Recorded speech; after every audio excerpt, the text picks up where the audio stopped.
Boshqa bir rivoyatda keladi.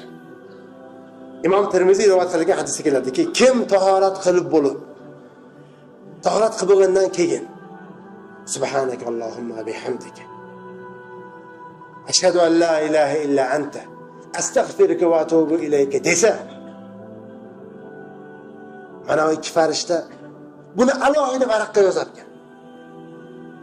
Alohida varaqqa yozib konvertga solar ekan. Uni ustiga pechat bosib qo'yishga illoki qiyomat kuni ochilar ekan bu narsa. Imom Termiziy hadis to'plamida kelgan sahih hadis bu. Biroz zikr, tavat qilib bo'lgandan keyin aytadigan zikringiz farishtalar alohida yozib, alohida varaqqa yozishar ekan. Mana aytdi, mana soatda aytdi.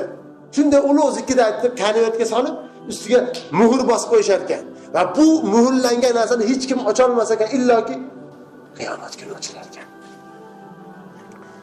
Siz azizlar shunday ne'matlardan mahrum bo'lyapsiz.